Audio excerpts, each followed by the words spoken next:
আপনি জামাত ইসলামের কথা বলতেছেন, তারা অনেক নির্যাতনের শিকার হয়েছে, না আমি মানি, তাদের উপরে হয়তো অনেক ইনজাস্টিস হয়েছে, বাট তারা সুপ্ত এবং গুপ্ত থেকে কিন্তু অনেক সুবিধা নিয়েছে আওয়ামী লীগ থেকে। কাফের, মুশরিক, বেদাতি, মাজার পূজারি, হাবিজাবি ছাড়া আমরা কোনো কিছু ডাকি না। এই ট্যাগিংগুলো খুবই ভয়ঙ্কর। মাদ্রাসাগুলোতে মেয়েদের সাথে যেই ভয়ঙ্কর আচরণ করা হচ্ছে, ধর্ষণের শিকার হচ্ছে কওমি মাদ্রাসাগুলোতে, মহিলা আবাসিক মাদ্রাসাগুলোতে, তারপরে ছেলেদের সাথে বলৎকার হচ্ছে, শিশু বলৎকার হচ্ছে, এগুলো তো ওয়েল এভিডেন্ট। কিন্তু দেওবন্দি কওমি ধারার মাদ্রাসাগুলোতে প্রচুর টাকা অনুদান গিয়েছে এই সরকার থেকে, আওয়ামী লীগ সরকার থেকে, এই জালিম সরকার থেকে। প্রত্যেক আলিম যার নফস, যার অন্তর সিয়াসতের দিকে ঢুকে গেছে, সিয়াসতের দিকে ঝুঁকে গেছে এবং সিয়াসতে ইনভলভ হয়ে গেছে, হয়তো নিজে নষ্ট হয়েছেন, আর না হয় মানুষকে নষ্ট করেছেন। প্রতিটা পাড়ায় মহল্লায় ব্যাঙের ছাতার মতো গজিয়ে ওঠা মাদ্রাসাগুলোর নামে যে কোটি কোটি, হাজার হাজার কোটি টাকা যে আপনার চাঁদা উত্তোলন করা হয়, এবং আপনার ওয়াজের নামে, ওয়াজের মৌসুমে সারা বাংলাদেশে যে কোটি কোটি কোটি কোটি টাকা চাঁদা তোলা হয়, এই ফান্ডগুলো কোথা থেকে আসে, কোথায় যায়, এগুলোর স্বচ্ছতা, জবাবদিহিতা, সেই বিষয়ে কি আমরা প্রশ্ন তুলি?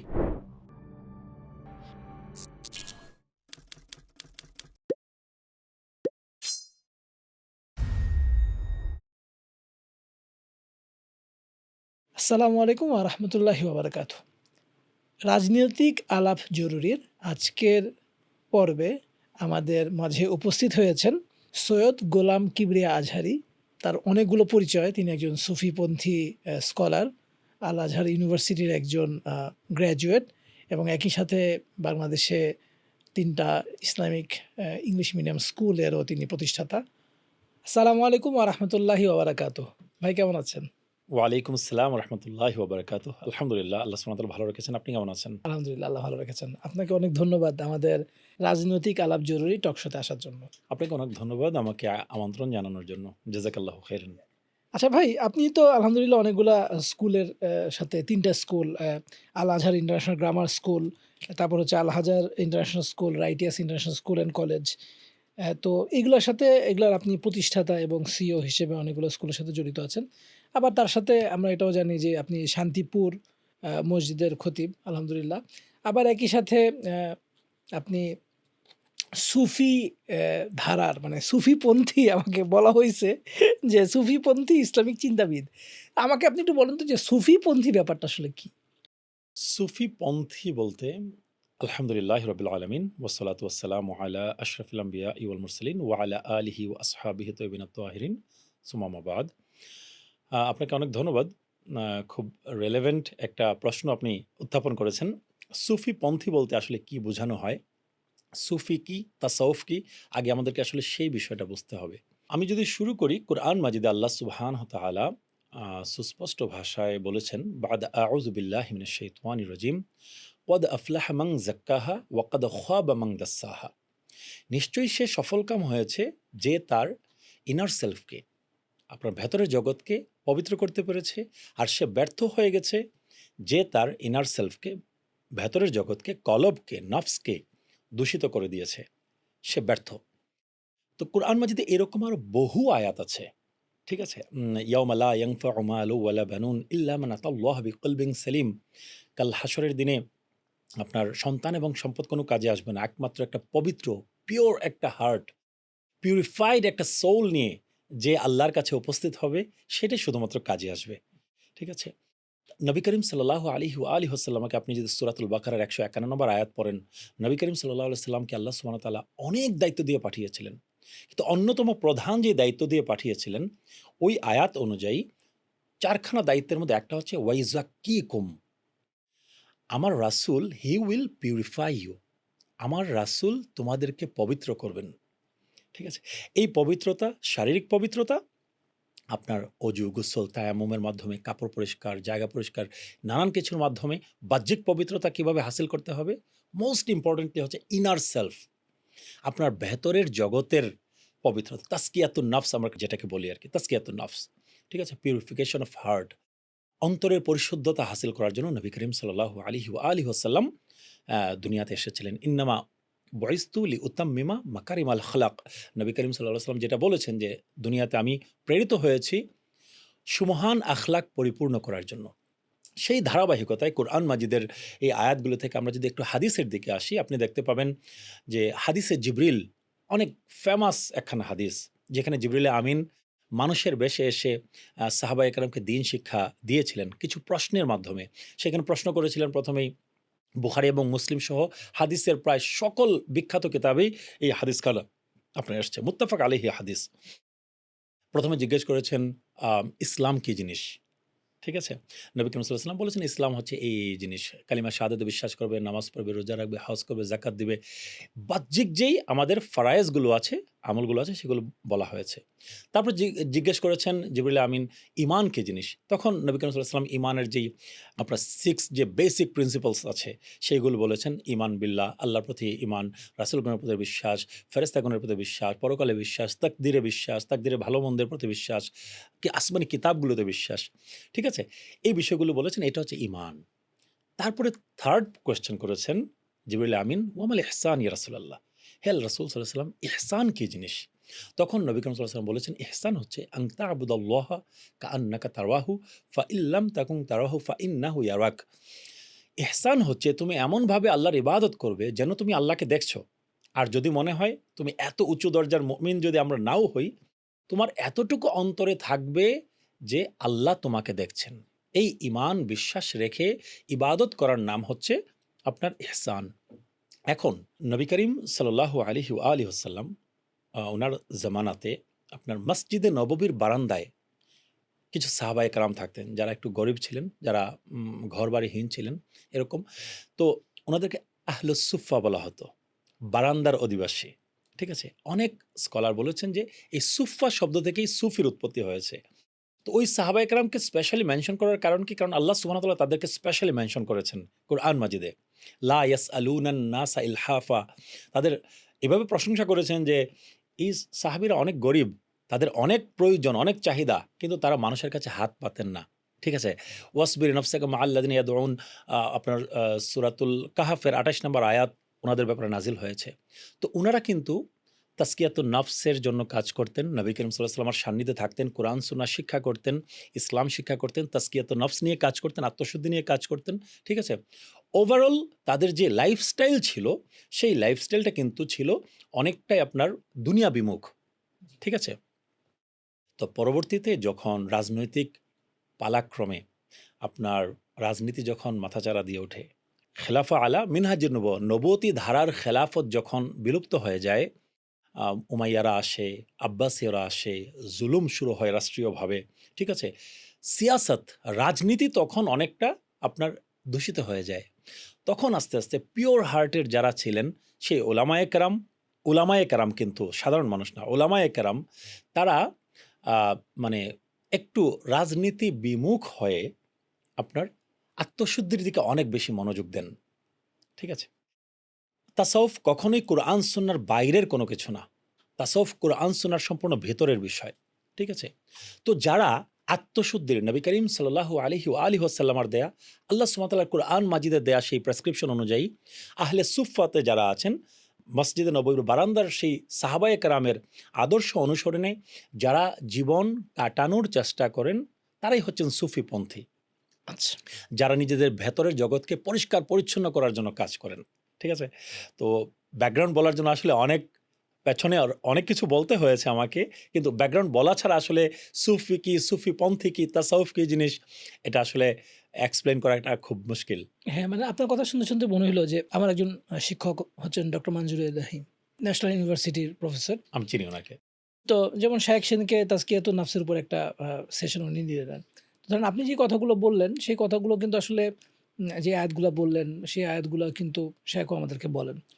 তো ফলে এই যে তাজকিয়াতুন নাফস বা আর তার সাথে আপনি যে তাসাউফের যে ডেফিনিশনটা আপনি দিলেন, এটার মধ্যে আমি আসলে হয়তো আমি কোনো পার্থক্য খুঁজে পাচ্ছি না। তবে ওই রাজনীতির ব্যাপারটাতে একটু যদি বলেন, ওইখানে একটু সামান্য একটু টাচ আসছে যে সিয়াসাত, যেটাকে আমরা ইসলামিক পরিভাষায় সিয়াসাত বলি, হয়তো বাংলাতে আমরা রাজনীতি বলতেছি। সেখানে একটা একটা ডেফিনেশনে একটু পার্থক্য আমরা জানি যে একটু আছে, যে সরাসরি রাজনীতি আর সিয়াসাতের মধ্যে একটু পার্থক্য আছে। এইটা কি আমাদের কাছে মনে হইতে পারে না যে অনেককে যেমন ধরেন শাহজালাল রাহিমাহুল্লাহ, উনি তো বাংলাদেশে যখন আসছেন তলোয়ার নিয়ে আসছেন, তলোয়ার নিয়ে আসছেন এবং গৌর গোবিন্দের বিরুদ্ধে উনি জিহাদ জিহাদ করেছেন, করছেন। রাইট। তো আবার একই সাথে দেখা যাবে যে উনাকে কিন্তু মানে উনি তো মানে পীর ছিলেন বা জি, যেটাকে সুফি পন্থা জি, মানুষ সোহরাওয়ার্দী বলতে তরিকার উনি একজন শায়েখ ছিলেন। সোহরাওয়ার্দী তরিকার একজন শাইখ ছিলেন। আচ্ছা, এখন এর ফলে ধরেন উনারা তো আসলে সিয়াসাত থেকে বিমুখ হয়ে গেছেন বা জিহাদ থেকে বিমুখ হয়ে গেছেন। উনারা একটু মানুষ থেকে আলাদা হয়ে গেছেন। এরকম তো দেখি না। মানে আমাদের সাথে বাংলাদেশের যাদের দেখা হইলো তাদের একজনের কথা আমি বললাম। তো তাহলে এই ব্যাপারটাকে আসলে কিভাবে আমরা ব্যালেন্স ডিফাইন করব? করব বা মানে এক্সপ্লেইন কিভাবে করব? জি, জি। খুবই সুন্দর কোয়েশ্চেন।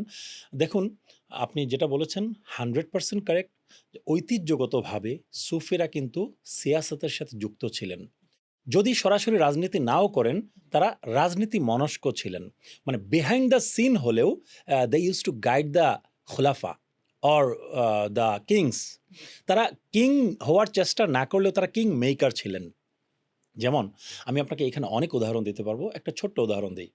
উসমানী খেলাফত, অটোম্যান এম্পায়ার প্রতিষ্ঠার পেছনে একজন সুফি স্কলারের কিন্তু অনেক বড় ভূমিকা।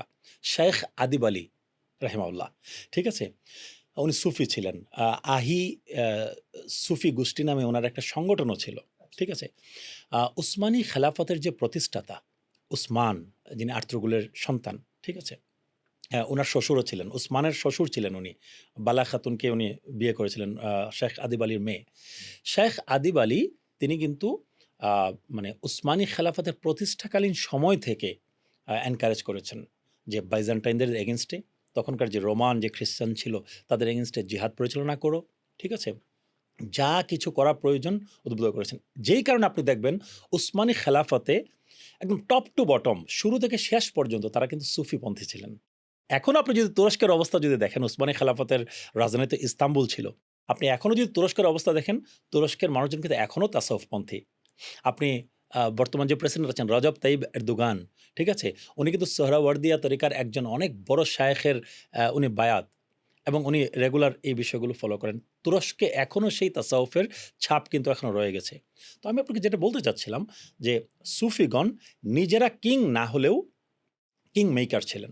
ফ্রম দ্য ভেরি বিগিনিং আমি যদি চিন্তা করি, ধরেন কথার কথা, অনেক আলিম ওলামা যখন আমি আপনাকে যেদিকে ইঙ্গিত করেছিলাম যে উমাইয়া এবং আব্বাসীয়দের মাধ্যমে যখন জুলুমের রাজতন্ত্র শুরু হলো, ঠিক আছে?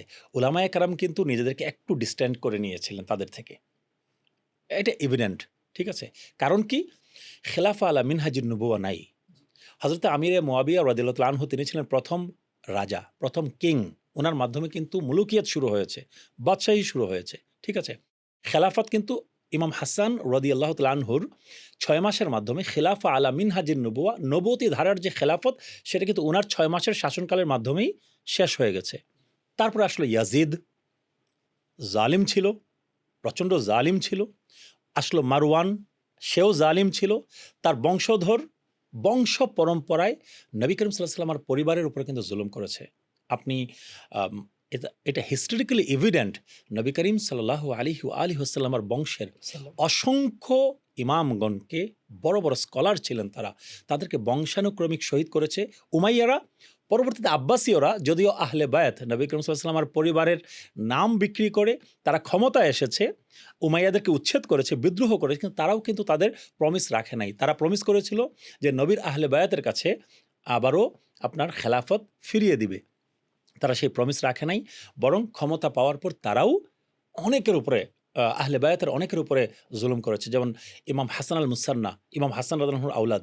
উনাকেও কারবালার ঘটনার মতো অনেক ঘটনা হয়েছে নবীর আহলে বায়াতের জীবনে।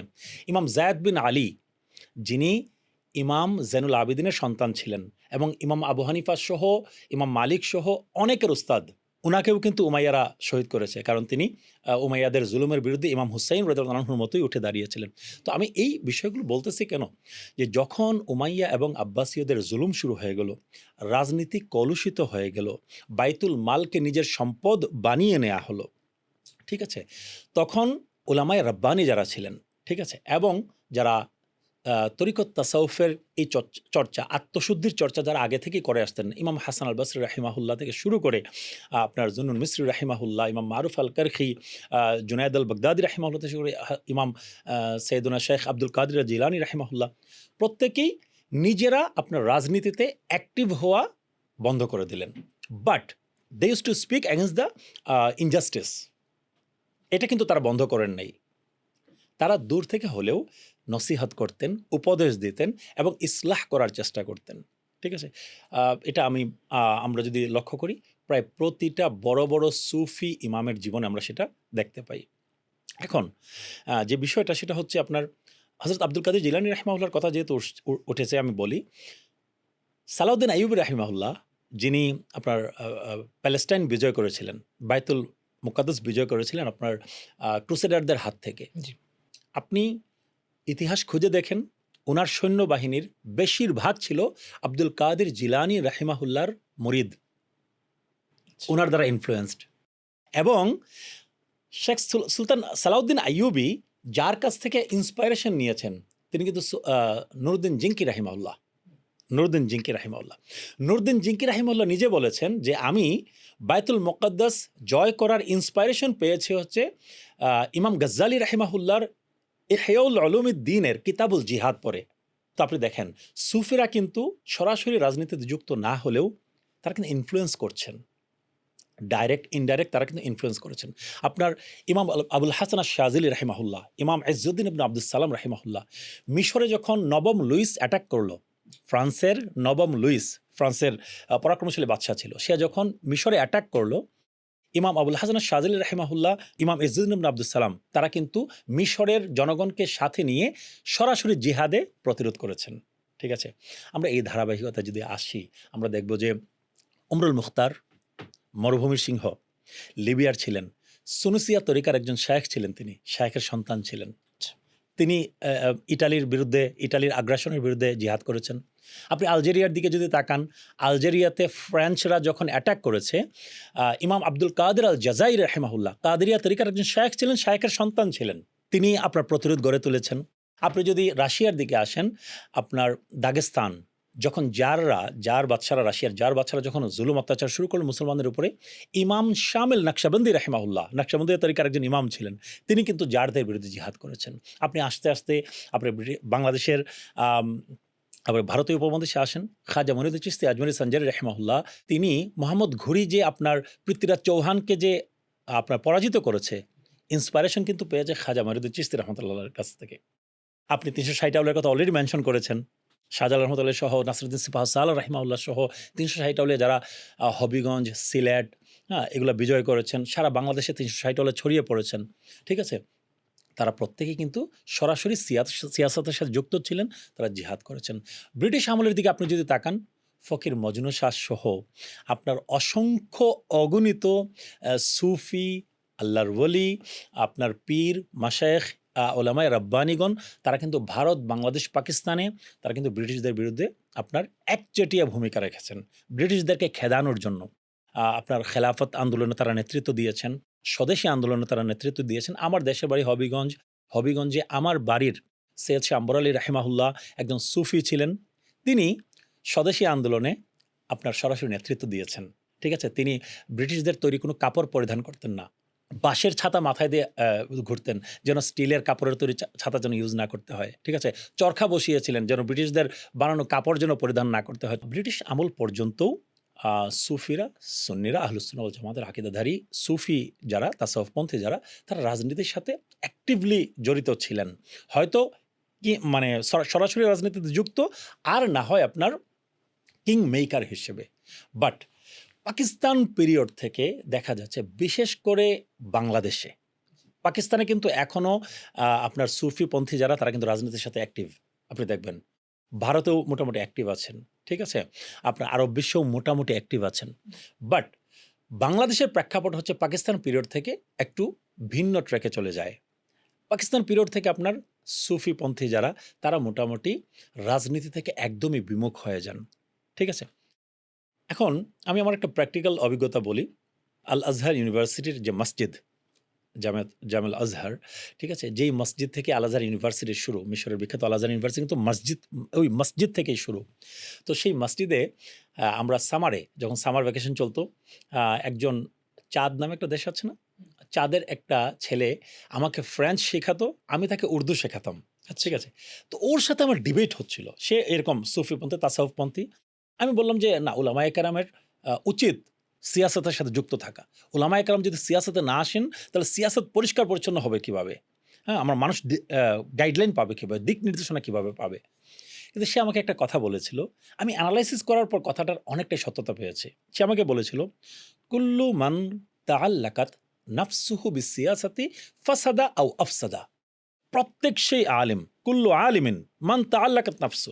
প্রত্যেক আলিম যার নফস, যার অন্তর সিয়াসতের দিকে ঢুকে গেছে, সিয়াসতের দিকে ঝুঁকে গেছে এবং সিয়াসতে ইনভলভ হয়ে গেছে, হয়তো নিজে নষ্ট হয়েছেন, আর না হয় মানুষকে নষ্ট করেছেন। কলোনিয়াল পিরিয়ডের পর থেকে ইসলামী রাজনীতির নামে যা হচ্ছে, ভেতর বাহির, যারা আপনার তাজকিয়াতুন নফস নিয়ে যারা কাজ করেন, তারা ওইটার সাথে মানে মেলাতে পারছে না নিজেদেরকে। যেরকম আপনার ডার্টি পলিটিক্স কিন্তু আপনার ইসলামী পলিটিক্সের মধ্যেও ঢুকে গেছে। যেটা সুফিগণ, ঠিক আছে? এটা মন থেকে হয়তোবা মানতে পারছেন না। আপনার কিছুটা কপটতার আশ্রয় নিতেই হয়, মিথ্যার আশ্রয় নিতেই হয় পলিটিক্স করলে, ঠিক আছে? এই বিষয়গুলো হয়তো মন থেকে মানতে পারছেন না। যেই কারণে তারা আপনার একটু আপনার সাইড লাইনে চলে গেছেন, ব্যাকগ্রাউন্ডে চলে গেছেন, একদমই খানকা নির্ভর হয়ে গেছেন এবং তারা সিয়াসত থেকে দূরে সরে গেছেন এবং তারা আত্মশুদ্ধির উপরেই বেশি জোর দিয়েছেন এবং ওয়ান টু ওয়ান দাওয়াতের কাজ করছেন। ওয়ান টু ওয়ান দাওয়াতের কাজ করছেন বা নিজের গণ্ডির মধ্যে যারা আছে তাদেরকে কীভাবে ইসলাহ করা যায়, কোরআন সুন্নাহর পথে কীভাবে রাখা যায়, সেই বিষয়গুলো নিয়ে তারা হয়তোবা কাজ করছেন। ঠিক আছে? তবে হ্যাঁ, বিচ্ছিন্নভাবে বাংলাদেশেও কিন্তু আপনার সুন্নি সুফি পন্থীরা রাজনীতি করছেন, আপনার সিয়াসত করছেন।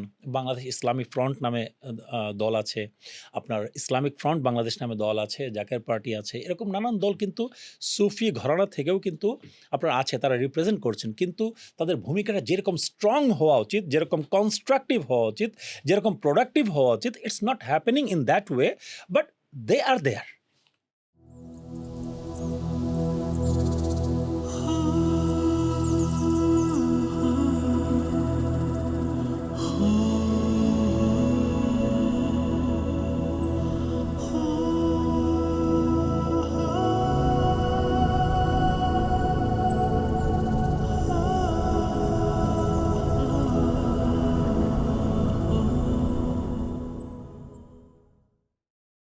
আমার একটা প্রশ্ন আছে ভাই, যে আপনি যেরকম বললেন যে যাদের অন্তর সিয়াসাতের সাথে, মানে আপনি যে যার কথাটা বললেন, এটার সাথে আমি একটু শক্তভাবেই দ্বিমত করি। কারণ আল্লাহ সুবহানাহু ওয়া তাআলা তো আমাদেরকে রাসূলুল্লাহ সাল্লাল্লাহু আলাইহি সাল্লাল্লাহু সাল্লামকে আলাইহি ওয়া আলিহি ওয়াসাল্লাম। উসওয়াতুন হাসানা বলছেন। তো উসওয়াতুন হাসানা যেহেতু তিনি উম মানে he was a political figure as well. হ্যাঁ, মানে ইয়েস, ভেরি স্ট্রং, মানে উনি তো রাষ্ট্র চালাইছেন, রাষ্ট্র চালিয়েছেন। রাইট, উনি তো জিহাদ করছেন। রাইট, তো মানে পলিটিক্যাল ডিসিশন যা নেওয়ার দরকার সব উনি নিছেন।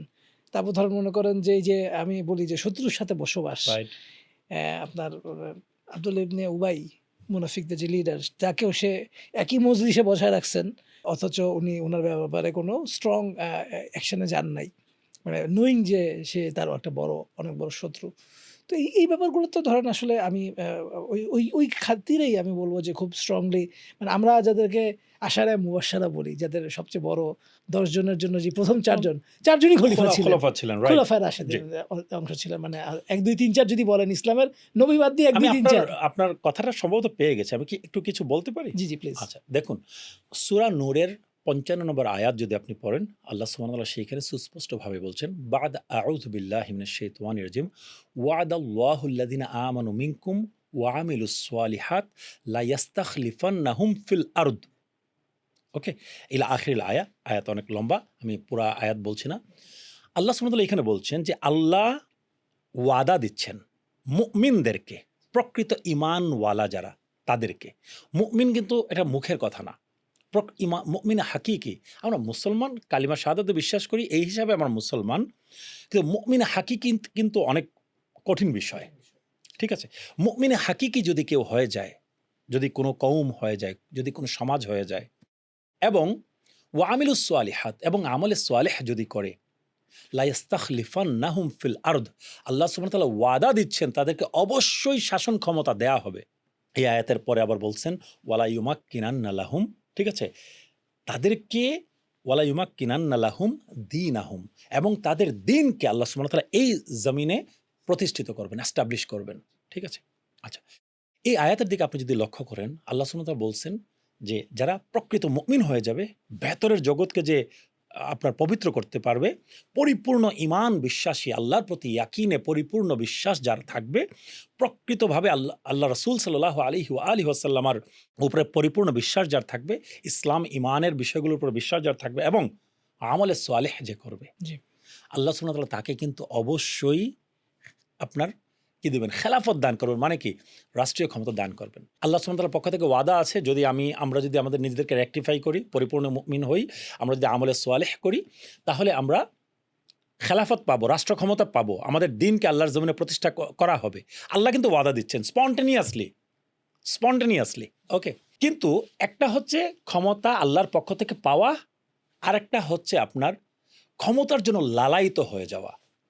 মানে কুরসিকে আমাকে যেই কোনো মূল্যের বিনিময়ে শাসন ক্ষমতা পেতে হবে, এই তারা যদি আমাদের ভেতর থেকে চলে আসে, ওই যে ফাসাদ এবং নষ্ট হওয়া এবং ধ্বংস হওয়ার যে বিষয়টা, আমার কথা হচ্ছে যে আমি ইসলামিক পলিটিক্যাল পার্টি করেছি, ইসলামী রাজনৈতিক দল করেছি, গণতন্ত্রের মোড়কে হোক, ঠিক আছে, নানান মোড়কে হোক, আমি ক্ষমতায় যাওয়ার জন্য যত ধরনের মানে কারসাজি করা দরকার, ইসলামের নীতিনৈতিকতাকে যতভাবে আপনার কম্প্রোমাইজ করে, যেভাবেই হোক, যে কোনো মূল্যের বিনিময়ে আমাকে আপনার ক্ষমতা পেতে হবে, এই যদি আমাদের মন মানসিকতা হয়, তাহলে কিন্তু ইসলামী রাজনীতি আপনার জন্য ভয়ঙ্কর খারাপ, যেটা বর্তমানে হচ্ছে।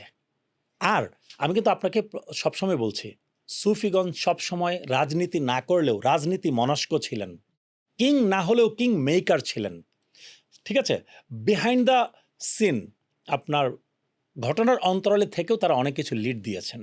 আমি আপনাকে একটা উদাহরণ দিয়ে কথা বলি। ইমাম আবু হানিফা রাহিমাহুল্লাহকে তিনি হানাফি মাজহাবের ইমাম, ঠিক আছে? এবং উনার কথা তো আর আসলে এক্সপ্লেন করে বোঝানোর কোনো প্রয়োজন নেই। উনাকে যখন আপনার খলিফা আল মনসুর যখন আপনার অফার দিল যে আপনি কাজিল কুজাত চিফ জাস্টিসের পদ আপনি গ্রহণ করুন, তিনি কিন্তু রিফিউজ করেছেন এবং এই কারণে ওনাকে শহীদ হতে হয়েছে। আমি একটু আগেই বলেছিলাম কিন্তু ইমাম জায়েদ বিন আলী, ইমাম আবু হানিফা রাহিমাহুল্লাহর উস্তাদ ছিলেন, আহলে বায়াতের একজন ইমাম, নবীর পরিবারের একজন ইমাম। উনাকে নির্মমভাবে আপনার শহীদ করা হয়েছে, ঠিক আছে? নানান প্রেক্ষাপটে আব্বাসীয়রা ক্ষমতায় এসছে, উমাইয়াদের হাত থেকে আব্বাসীয়দের হাতে ক্ষমতায়। তো ইমাম আবু হানিফা রাহিমাহুল্লাহ এই জন্য আপসেট ছিলেন আব্বাসীয়দের উপরে, যে তোমরা ওয়াদা করেছো ইমাম জায়েদ বিন আলীর সেই শহীদ হওয়া লাশ নিয়ে তোমরা রাজনীতি করেছো, আহলে বায়াতের কাছে ক্ষমতা ফিরিয়ে দিবে বলে। ইমাম জায়েদ বিন আলী যখন উমাইয়াদের বিরুদ্ধে দাঁড়ান, আবু হানিফা রাহিমাহুল্লাহ 10,000 দিরহাম পাঠিয়েছিলেন ওনার কাছে সাহায্য হিসেবে, যে উমাইয়া জালিমদেরকে আপনি ধ্বংস করেন, তাদের বিরুদ্ধে আপনি দাঁড়ান।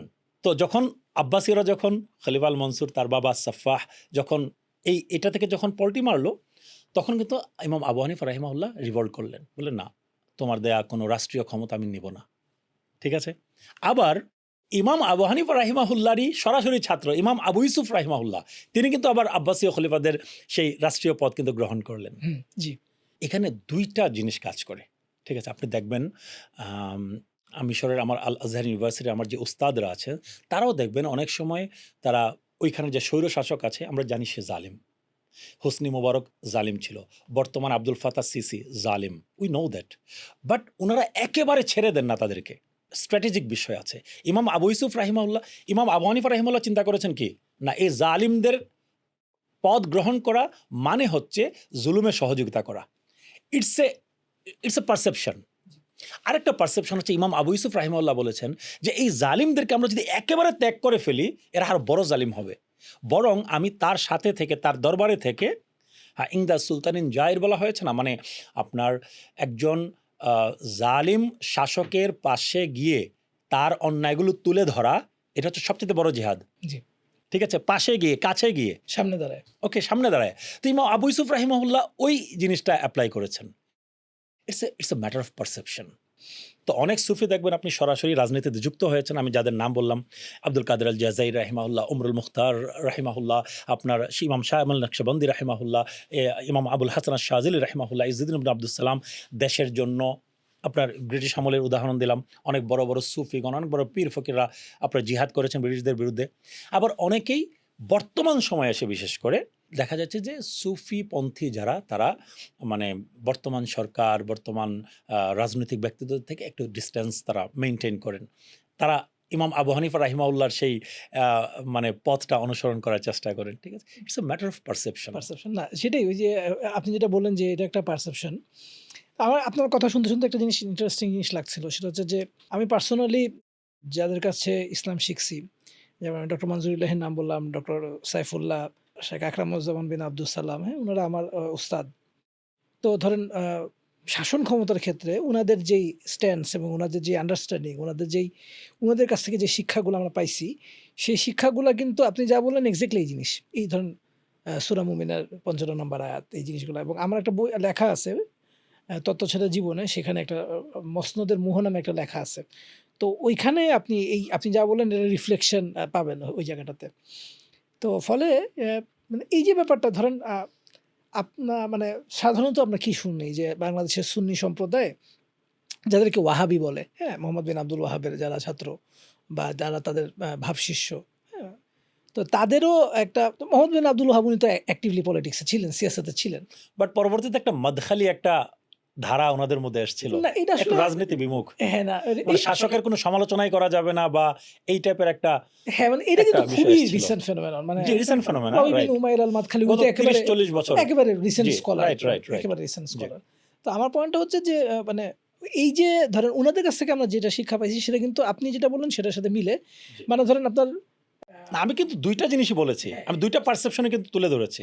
এক হচ্ছে জুলুমের বিরুদ্ধে প্রতিবাদ করা। ইমাম আবু হানিফা রাহিমাহুল্লাহ যেটা করেছিলেন, ঠিক আছে? উনি শহীদ হয়েছেন এই কারণে। উনাকে জেলে নিয়ে উনাকে পয়জনাস একটা পোশাক পরিয়ে উনাকে শহীদ করা হয়েছে এই কারণে। জুলুমের বিরুদ্ধে দাঁড়ানো এটা একটা পারসেপশন। আবার ইমাম আবু ইউসুফ রাহিমাহুল্লাহ যেটা করেছেন সেটা কিন্তু ভিন্ন সেটা একটা পারসেপশন। পারসেপশন না আমি আপনি জি, পারফেক্টলি আন্ডারস্টুড কিন্তু মানে আমি যেটা বললাম যে আমার যেটা মজা লাগতেছিল সেটা হচ্ছে যে মানে এটা আসতেছে ২ টা ডিফারেন্ট ইয়ে থেকে আসতেছে ২ টা ডিফারেন্ট স্কুল অফ থটস থেকে আসতেছে কিন্তু মিলে যাচ্ছে। সেম জিনিস ১ একটা সূত্রে সেম মিলে মিলে যাচ্ছে। যাচ্ছে। জি। আচ্ছা তো এখন আমার আপনার সাথে একটা ব্যাপার যেমন ধরেন আমরা গত ১৭ বছর যেমন ধরেন আমরা যেই দুঃশাসনের মধ্যে ছিলাম। দুঃশাসনের মধ্যে ছিলাম জি। এক্সাক্টলি। তো যেমন এটার সাথে আমরা যেটা দেখছি যে তারা যারা একে খুব অ্যাক্টিভলি সাপোর্ট করছেন তাদের মধ্যে একটা হচ্ছে মানে এই দুঃশাসনের একটা বড় জুলুমের সবচেয়ে বড় শিকার হইছেন ধরেন আপনার ধরেন জামায়াতে ইসলামী। তারা আসলে ইসলামপন্থী হিসেবে পরিচিত। BNP political opponent. তারপর হচ্ছে গিয়ে ধরেন যারা আমার মতন ধরেন হয়তো একটু ইসলাম বুঝে, ইসলাম মানে আমি রাইট। ২ বার গুম হইছিলাম। তো আমাদের একটা প্রকাশন ছিল এটা বন্ধ করে দেওয়া লাগছে। তো আমরাও আসলে সার্টেন মে আল্লাহ লেভেলের সুবহানাহু ওয়া তাআলা সেভ ইউ। আমরাও সার্টেন লেভেলের অবশ্যই জুলুমের শিকার হইছি। কিন্তু আমরা কিন্তু পলিটিক্যাল কোনো অ্যাফিলিয়েশন ছিল না। তো দেখা গেছে যে আমরা কিন্তু তাদের আওয়ামী লীগের দুঃশাসনের এবং জুলুমের সরাসরি শিকার। আমরা আর বাকি যাদের কথা বললাম। কিন্তু আবার যারা আওয়ামী লীগের এই দুঃশাসনকে বৈধতা দিছিলেন তাদের মধ্যে আমরা দেখি অবশ্যই বাংলাদেশে যারা বামপন্থী ছিল এরা অগ্রে ছিল। যারা সেকুলার লিবারেল সুশীল সমাজ যেটা আমরা বলি তারাও ছিল। তারা ছিল। ভারতপন্থী যারা ছিল রাইট। বুদ্ধিজীবী বলেন রাইট। এরা সবাই ছিল। জি। এবং অতি আশ্চর্যজনকভাবে আমরা আসলে যেমন বাংলাদেশের সুন্নি যে জনগোষ্ঠী যাদেরকে সুন্নি বলা হয়, তাদের মধ্যে যেমন আমরা দেখি যে মুজিবুল বশর মাইজ ভান্ডারী উনি তো কারো ব্যক্তির নাম উল্লেখ না করেই বলি প্লিজ ভালো হবে। আচ্ছা জি। না কিন্তু উনি তো ওভারঅল বলেন, কিন্তু ওভারঅল উনি বলেন তো কোনো এমপি সমস্যা ছিলেন। নাই। জি, মানে জি, জি উনি তো বলুন, একেবারে মানে বলুন। জি, বলুন, এমপি বলুন। ছিলেন। তো জি। ধরেন এরকম সুন্নি জনগোষ্ঠী তাদেরকেও আমরা দেখছি যে খুব অ্যাক্টিভলি তারা পলিটিক্সের সাথে ছিলেন। আওয়ামী লীগকে মানে আওয়ামী লীগকে ব্যাকআপ দিয়েছেন। আওয়ামী লীগকে এটা ব্যাকআপ বলতে দিয়েছেন, চাচ্ছেন? আওয়ামী লীগকে জি। এস্টাবলিশ করছেন। ওকে। তো এই ব্যাপারটাকে আপনি কিভাবে অনেক দেখেন? ধন্যবাদ। খুবই ক্রিটিক্যাল একটা কোয়েশ্চেন এনেছেন বাট এটা আমি অ্যাড্রেস করতে চাই। দেখুন আমাদের গ্রামের ভাষায় একটা কথা বলে, তারা জামাইর মাও, তারা মানে কনের মাও। মানে একজন মানুষ এক জায়গায় গিয়ে সে জামাই পক্ষ এবং কনে পক্ষ ২ টাই দাবি করছে। বিয়ের অনুষ্ঠানে গিয়ে ২ টাই দাবি করছে। ২ টা তো হয় না আসলে। যেকোনো একটা পক্ষ না? জি, জি। আচ্ছা। আপনি যাদের কথা বললেন, জামাত ইসলামী, আপনি যাদের কথা বলেন কওমি দেওবন্দি ধারার যে ভাইয়েরা আছেন, স্কলাররা আছেন, তারপরে আপনার আ আহলে হাদিস সালাফি ঘরানার যে স্কলাররা আছেন, ঠিক আছে? আপনি বলতেছেন যে তারা নির্যাতনের শিকার, তারাই নির্যাতিত হয়েছেন, তারা আওয়ামী লীগের এগেনস্টে ছিলেন, জুলুমের এগেনস্টে ছিলেন। আমরা কি এরকম বলতে চাচ্ছি? না, আমি এরকম বলতে চাচ্ছি না। আচ্ছা, আমি আমি আসলে এটা জিনিসটা ঘরোয়া বলতে ভাবে চাচ্ছি যে ডিফাইন করব। এককভাবে কেন সুন্নি এবং সুফি পন্থীদের উপরে আসে? আমি দ্ব্যর্থহীন কণ্ঠে বলছি, সুন্নি এবং সুফি পন্থী যারা, তাদের অনেকেই আওয়ামী লীগের বিশেষ সুবিধা পেয়েছেন, ঠিক আছে? আওয়ামী লীগকে ব্যাকআপ দিয়েছেন। আওয়ামী এই দুঃশাসনকে ব্যাকআপ দিয়েছেন। এটা স্বীকার করতে আমার কোনো অসুবিধা নাই। কিন্তু হোয়াট অ্যাবাউট দেওবন্দি ধারা? কৌমি জননী কে উপাধি দিয়েছিল শেখ হাসিনাকে? তিনি কি কোনো সুন্নি এবং সুফি পন্থী ছিলেন? দেওবন্দি ধারার ছিলেন, ঠিক আছে? স্বীকৃতির জন্য শেখ হাসিনাকে এত বড় সংবর্ধনা কারা দিয়েছিল? আমরা দিয়েছিলাম? সুন্নি সুফি পন্থীরা দিয়েছিলাম কৌমি সনদের জন্য? আপনার করোনার সময়ে আপনার সুন্নি সুফি পন্থী কোনো মাদ্রাসায় সরকারের কোনো অনুদান যায় নাই, কিন্তু দেওবন্দি কৌমি ধারার মাদ্রাসাগুলোতে প্রচুর টাকা অনুদান গিয়েছে এই সরকার থেকে, আওয়ামী লীগ সরকার থেকে, এই জালিম সরকার থেকে, ঠিক আছে? আহলে হাদিস সালাফি ভাইরাও অকুণ্ঠ সমর্থন দিয়েছেন, তারা নীরব থেকেছেন। আপনি যদি বলেন যে মানে অকুণ্ঠ সমর্থন নাও দিয়ে থাকেন, নীরব তো থেকেছেন। অন্যায় এবং জুলুমের বিরুদ্ধে নীরব থাকা মানে কি? জামাতে ইসলামী, আপনি জামাত ইসলামের কথা বলতেছেন, তারা অনেক নির্যাতনের শিকার হয়েছে, না আমি মানি, তাদের উপরে হয়তো অনেক ইনজাস্টিস হয়েছে, বাট তারা সুপ্ত এবং গুপ্ত থেকে কিন্তু অনেক সুবিধা নিয়েছে আওয়ামী লীগ থেকে, ব্যবসায়িকভাবেও, পলিটিক্যালিও। আচ্ছা, ঠিক আছে? আপনাকে আমি চ্যালেঞ্জ করে বলতে পারি একটা বিষয়, এই যে সুন্নি এবং সুফি পন্থীরা, কিছু কিছু মানুষ জাস্ট বোকা। ওরা আওয়ামী লীগ থেকে কোনো ধরনের কোনো সুবিধা কিন্তু পায় নাই, না ওরা সরকারি কোনো পদ পেয়েছে। আপনি আমাকে আওয়ামী লীগ আমলে সুন্নি একজন বড় স্কলারের নাম বলুন যে বড় কোনো পদ পেয়েছে। আচ্ছা, আমরা যে শামীম মোহাম্মদ আফজালকে জানি, উনি সুন্নি স্কলার, উনি আলিম না, উনি একদম জেনারেল ব্যাকগ্রাউন্ডের একজন মানুষ। কিন্তু ওনার ইনক্লাইনেশনটা তো ইনক্লাইনেশন, কিন্তু উনি সুন্নি সুফি কোনো স্কলার না। আচ্ছা, ঠিক আছে? তাইলে আমি বলবো যে কৌমি ইয়েতে যারা ছিলেন, জাতীয় মসজিদের ইমাম যিনি ছিলেন, উনি সুন্নি ছিলেন না? যিনি পালিয়ে গেলেন, জালিম সরকার যাওয়ার পরে যিনি পালিয়ে গেলেন, ওনারা কি ছিলেন? প্রতিটা জায়গায় ক্ষমতায়ন হয়েছে দেওবন্দি মাসলাকের মানুষের, দেওবন্দি ধারার মানুষের, কওমি ধারার মানুষের, জামাতের মানুষের, আহলে হাদিস মানুষের। আপনি সুন্নি সুফি পন্থীরা আওয়ামী লীগের সময় কি সুবিধা পেয়েছে, আপনি যদি একটু স্ট্যাটিস্টিক্স দেন আমি খুব উপকৃত হব। It's a big zero. আমাদের কিছু কিছু মানুষ, আমি স্বীকার করছি, আমি তো স্বীকার করতে কোনো অসুবিধা নাই, আমাদের কিছু পলিটিক্যাল নেতা ছাগলের ৩ নাম্বার বাচ্চার মতো না খেয়ে লাফিয়েছেন। কিন্তু যারা প্রথমে সুবিধা পেয়েছেন, তারা পরবর্তীতে যখন দেখলেন জুলাই রেভলিউশন শুরু হলো, ঠিক আছে, তখন তারা আপনার এবং অনেকের বড় বড় নেতারা জেলে যাওয়া শুরু হলো, নানান কারণে আওয়ামী লীগ দমন নির্যাতন শুরু করলো এবং জুলাই রেভলিউশন শুরু হলো, তখন তারা রিভোল্ট করেছেন। আমরা সুন্নি এবং সুফি পন্থীরা আওয়ামী লীগ থেকে কোনো সুবিধা পাইও নাই, ঠিক আছে, নেইও নাই, ঠিক আছে, আবার ওইভাবে আমরা আসলে বিরুদ্ধে ছিলামও না। আমি আমার ব্যক্তিগত কথা বলতে পারি, আমার ফেসবুক আপনি ঘাঁটতে পারেন, আমার ইউটিউব চ্যানেল আপনি ঘাঁটতে পারেন। I was against this injustice of Sheikh Hasina and Awami League. I was A political activist at that time. In my masjid, Shantipur Jame Masjid, I talked against this government. You can watch the video in YouTube. Time এবং date দেখলে বুঝতে পারবেন। আপনার 28 July, 27 July, 3 August আমার জ্বালাময়ী বক্তৃতা আমি দিয়েছি জুমার দিনে, এবং আমি ভয় পাইনি, আলহামদুলিল্লাহ। ঠিক আছে, আমি আমার ব্যক্তিগত কথা বলতে পারি। আমার ছোটো ভাই সৈয়দ হাসান আল আজহারি, সে কাজ করেছে আপনার চট্টগ্রামে জামে আহমদিয়া সুন্নিয়া মাদ্রাসা, যেটা সুন্নিদের মার্কাজ।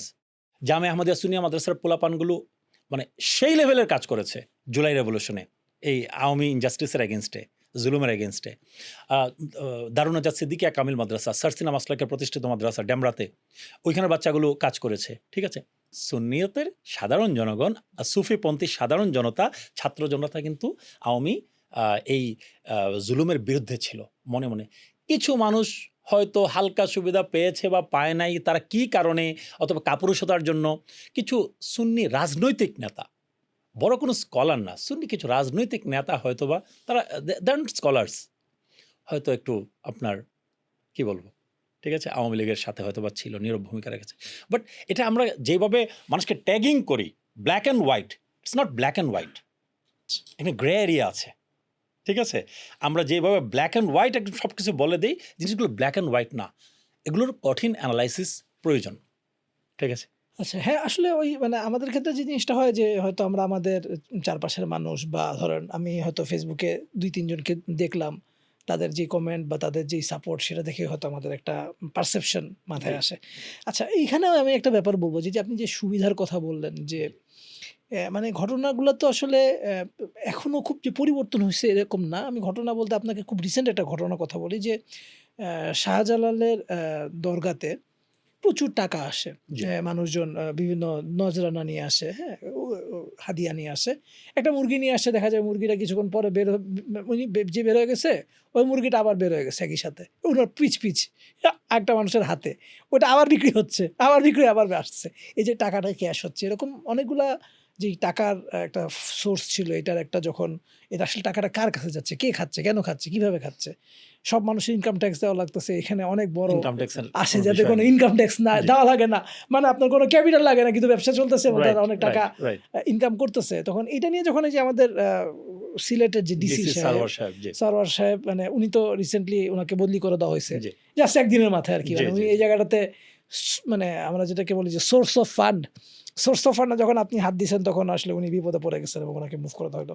তাহলে এই যে এই ব্যাপারগুলো তো অস্বীকার করা সম্ভব নয় যে দেয়ার আর পিপল যারা আসলে এখান থেকে অ্যাক্টিভলি তারা বেনিফিটেড হচ্ছে, ফিন্যান্সিয়ালি বেনিফিটেড ভাইজান হচ্ছে। প্রশ্নে চলে যান প্লিজ। হ্যাঁ, এই যে ফিন্যান্সিয়ালি যে তারা বেনিফিটেড হচ্ছে, এইগুলোও তো ধরেন এটা কি আপনাদের মাসলাকের মানুষ না উনারা? ভাইজান আপনার কথা 100% রাইট। যারা খাদেম, যারা মুতাওয়াল্লি, ঠিক আছে? বিভিন্ন মাজারের দায়িত্বে যারা আছেন, তারা আহলুস সুন্নাহ ওয়াল জামাতের আকীদা, সুন্নি, সুফিপন্থী সবকিছু মানি। তারা কিছু বেনিফিট পাচ্ছেন, তারা কিছু জিনিস ভোগ করছেন শত বছর যাবৎ। এবং পাওয়ার প্লেও করেন। True, true. পাওয়ার প্লেও করছেন, সবই করছেন। এখন আপনি শুধুমাত্র মাজারেই ফোকাসটা কেন? ভাইয়া, প্রতিটা পাড়ায় মহল্লায় ব্যাঙের ছাতার মতো গজিয়ে ওঠা মাদ্রাসাগুলোর নামে যে কোটি হাজার কোটি টাকা যে আপনার চাঁদা উত্তোলন করা হয়, ঠিক আছে? এবং আপনার ওয়াজের নামে, ওয়াজের মৌসুমে সারা বাংলাদেশে যে কোটি টাকা চাঁদা তোলা হয়, এই ফান্ডগুলো কোথা থেকে আসে, কোথায় যায়, এগুলোর স্বচ্ছতা, জবাবদিহিতা, সেই বিষয়ে কি আমরা প্রশ্ন তুলি? আমার কোয়েশ্চেন। তোলা উচিত। আমার কোয়েশ্চেন। জি। আমি শুধুমাত্র মাজারের দিকে আমার ফোকাস কেন? আমাদের কথাগুলো, চিন্তাগুলো এককেন্দ্রিক কেন শুধুমাত্র? আপনি হাত দিলে সব জায়গায় হাত দিবেন ভাইয়া। রাজনৈতিক ইসলামী পলিটিক্যাল পার্টি চালানোর জন্য এয়ানতের নামে ডোনেশন যে নেওয়া হয়, সেই টাকার সদ্ব্যবহার হয় কিনা, সেইটার অডিট কি হয়? সেই টাকাগুলো কোথা থেকে উঠে কোথা থেকে যায়? জাকাতের ফান্ড থেকে মানুষের টাকাগুলো এয়ানত ফান্ডে নেওয়া হয়। মানুষ জাকাতের টাকাগুলো এয়ানত ফান্ডে দেয় ইসলামী পলিটিক্যাল পার্টির। সেইগুলো দিয়ে কি বিদেশে পিকনিক হয়? কক্সবাজারে গিয়ে পিকনিক হয়? সেগুলো দিয়ে কি ইসলামিক পলিটিক্যাল পার্টি বাড়ানোর জন্য মানুষকে আপনার অনুদান দেওয়া হয়? কি করা হয়? এগুলো নিয়ে কি আসলে আমরা প্রশ্ন তুলি? এগুলো নিয়ে কেন কথা হয় না? এগুলোরও আসলে স্বচ্ছতা এবং ট্রান্সপারেন্সি এবং জবাবদিহিতা আমরা চাচ্ছি। জি। শুধুমাত্র মাজারের দিকে ফোকাস কেন? ভাইয়া, আপনি যদি শাহজালাল রহমতুল্লাহ মাজার শরীফের কথা তুললেন, তো খুব ইন্টারেস্টিং একটা টপিক তুলেছেন। আমি চেয়েছিলাম যে আপনি এই টপিকটা তুলেন। আচ্ছা। শাহজালাল রহমতুল্লাহর মাজারে বা যেই কোনো আল্লাহর ওলির মাজারে যারা টাকা দেয়, এরা একান্তই সাধারণ মানুষ। আমি জীবনে কোনোদিন টাকা দেই নাই, ৳১ দেই নাই। আমি সুফিপন্থী, ঠিক আছে? আমি কোনোদিন ৳১ দেই নাই এবং আমাদের মাজারে কেউ কোনোদিন টাকা দেয় না। আমার দাদার, আমার বড় আব্বার যেই মাজার আছে, সেই মাজারে আমরা কোনো অনুদান হাবিজাবি এগুলো কিচ্ছু নিই না। আমাদের কোনো দান বাক্স নাই। রিচি সাহেববাড়ি, হবিগঞ্জের রিচি সাহেববাড়িতে যদি কেউ যায়, হবিগঞ্জ শহরে রিচি সাহেববাড়ি বলে এক এক ইয়েতে চিনবে। আমি কোনো এই মাজার ব্যবসার সাথে আমি যুক্ত না।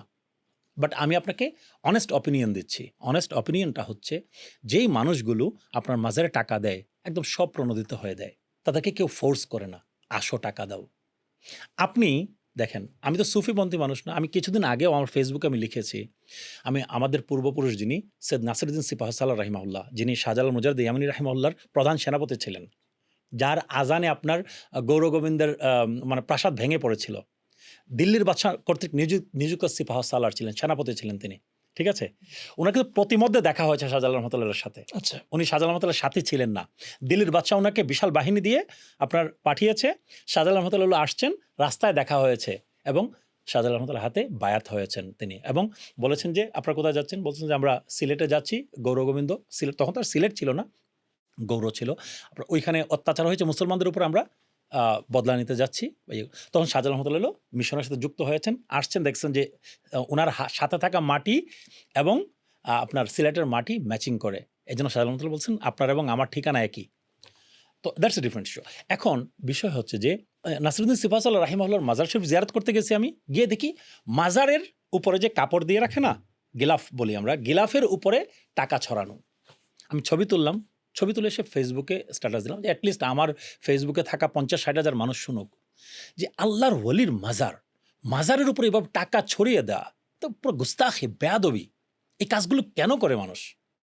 আপনি যদি মাজারে যদি দান বাক্স বন্ধও করে দেন, মাজারে যদি দান বাক্স এবং ডেকচি ডেকচি সিলগালা করে দেওয়া হয়েছে, সারোয়ার সাহেব ডেকচি সিলগালা করেছে, সারোয়ার সাহেবের ইন্টেনশনের সাথে আমি দ্বিমত করি না, বাট উনার যে তরিকা, ওই তরিকাটা আমি বলবো গলত।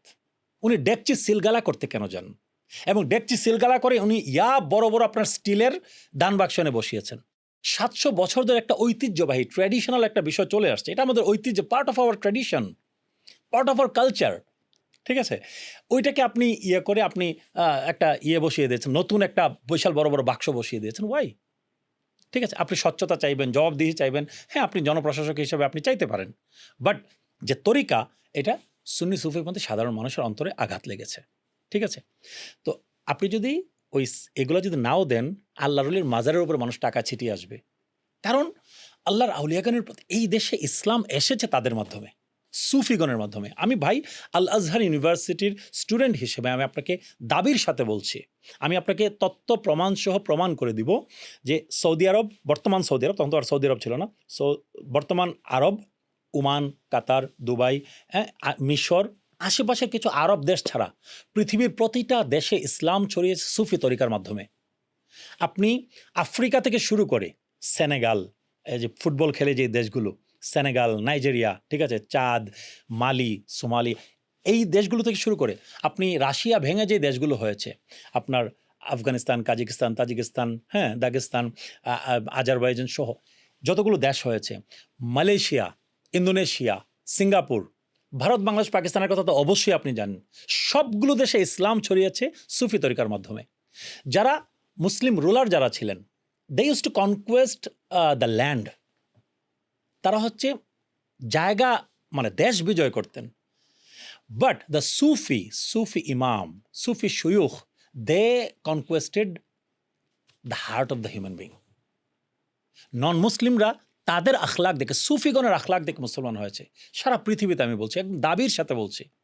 আমেরিকাতে, আপনি তো আমেরিকাতে ছিলেন, আমেরিকাতে আপনার ইসলাম প্রচারের জন্য প্রথম একদম শুরুর দিকে যিনি গিয়েছিলেন, তিনি একজন সুফি, শ্রীলঙ্কান সুফি, আচ্ছা, বাবা মহিউদ্দিন রাহিমাহুল্লাহ। ফিলাডেলফিয়াতে ওনার মাজার আছে। আচ্ছা। ঠিক আছে, আমি আপনাকে এইভাবে মানে বললাম তো, আরব ভূখণ্ড ছাড়া বাকি সব জায়গায় ইসলাম ছড়িয়েছে আপনার সুফিগণের মাধ্যমে এবং ওনাদের উত্তম আখলাকের মাধ্যমে।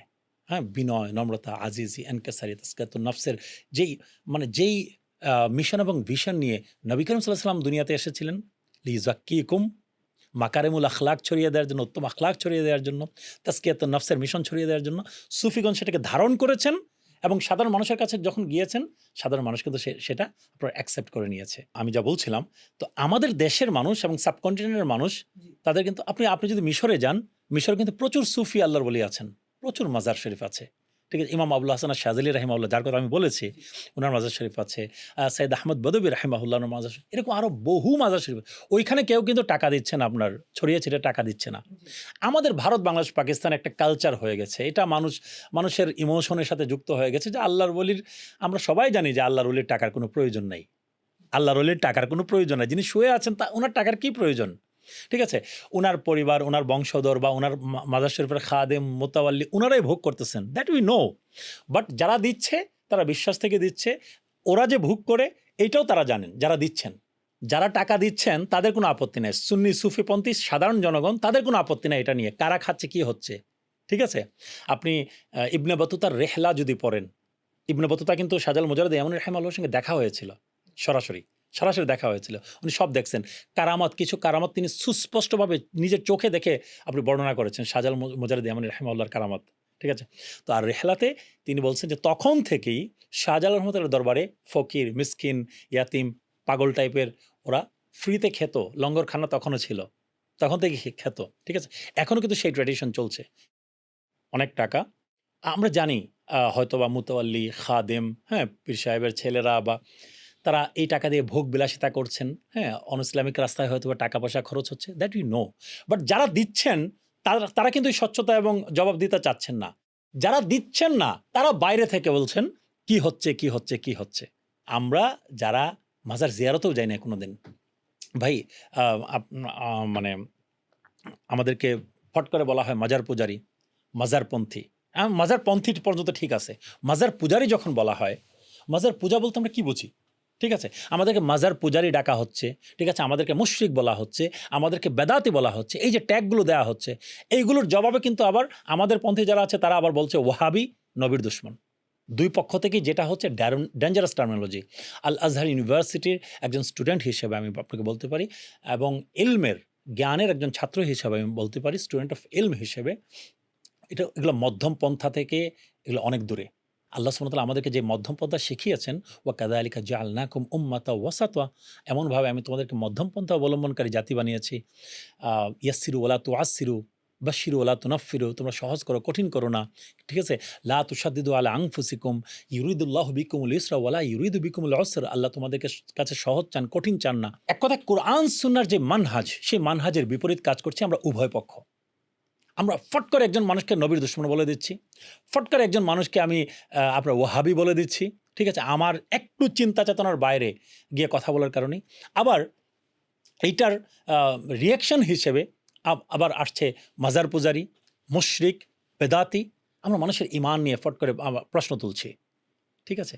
আমরা কিন্তু এগুলার এক্সপ্লেনেশন, নিয়ত, বিহাইন্ড দ্য সিন কে কোন নিয়ত রাখে, কে কোন চিন্তা চেতনা লালন করে, এক্সপ্লেনেশন না নিয়ে, সে ব্যাখ্যা বিশ্লেষণ কোনো কিছু না নিয়ে আমি আমার একটা পারসেপশন অনুযায়ী কিন্তু একটা বাজে একটা ফতোয়া দিয়ে দিচ্ছি। সব পক্ষ থেকে কিন্তু এই উগ্রতাগুলো হচ্ছে। যেটা আল আজহার ইউনিভার্সিটি আমাদেরকে শেখায়নি, যে এটা সুফিগণ আমাদেরকে শেখাননি। আল্লাহ সুবহানাহু ওয়া তাআলা যখন মুসা আলাইহিস সালাতু ওয়াস সালামকে যখন মানে হারুন আলাইহিস সালাতু ওয়াস সালামকে যখন ফিরআউনের কাছে পাঠিয়েছেন, কি বলেছেন? ইযহাবা ইলা ফিরআউনা ইন্নাহু তাগা ফাকুলা লাহু কাওলাল লাইয়িনা।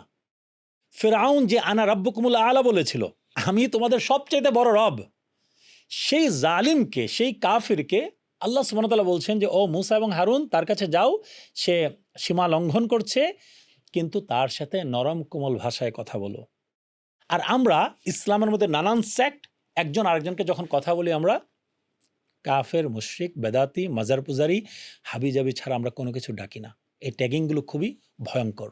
আমার প্রশ্ন হচ্ছে, আপনারা যারা আমাদেরকে বলতেছেন মাজার পূজারী, আমাদেরকে বলতেছেন বেদাতি, আমাদেরকে বলতেছেন মুশরিক, আমাদের টাকায় মাজারগুলোর দান বাক্স ভরে। আপনারা কেন এই টাকা নিয়ে লালায়িত? আপনারা কেন এই টাকা নিয়ে দেওবন্দ মাদ্রাসা করতে চান, কওমি মাদ্রাসা করতে চান সেখানে? সেখানে মাদ্রাসা যদি হয় আহলুস সুন্নাহ ওয়াল জামায়াতের আকীদায় সুফিপন্থী মাদ্রাসা হবে, আলিয়া মাদ্রাসা হবে। আপনাদের এই টাকাগুলোর প্রতি লোভ কেন?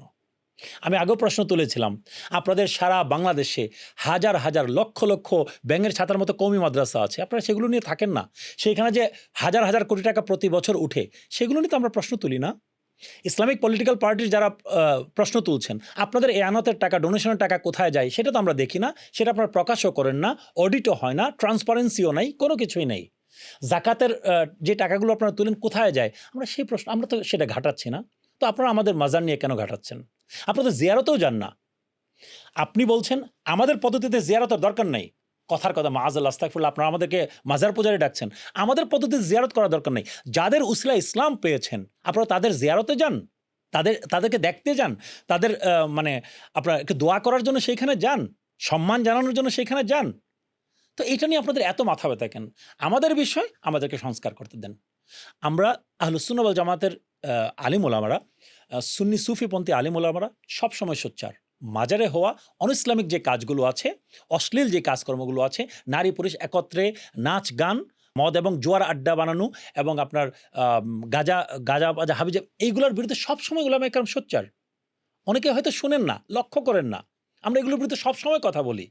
আমাদের সংস্কার আমরা করব। যে যার যার অঙ্গনের সংস্কার করি। যে যার যার নিজের ঝুলি মানে একটু ঝাড়া দিয়ে দেখি আসলে সেখানে কি আছে। ঠিক আছে? মাদ্রাসাগুলোতে যে অপকর্ম হচ্ছে, এটা তো এভিডেন্ট। আমাদের সাবেক ধর্ম উপদেষ্টা উনি মুখ খুলেছেন। সাবেক ধর্ম উপদেষ্টার ভিডিও কিন্তু ভাইরাল। মাদ্রাসাগুলোতে মেয়েদের সাথে যেই ভয়ঙ্কর আচরণ করা হচ্ছে, ধর্ষণের শিকার হচ্ছে কওমি মাদ্রাসাগুলোতে, মহিলা আবাসিক মাদ্রাসাগুলোতে। তারপরে ছেলেদের সাথে বলাৎকার হচ্ছে, শিশু বলাৎকার হচ্ছে।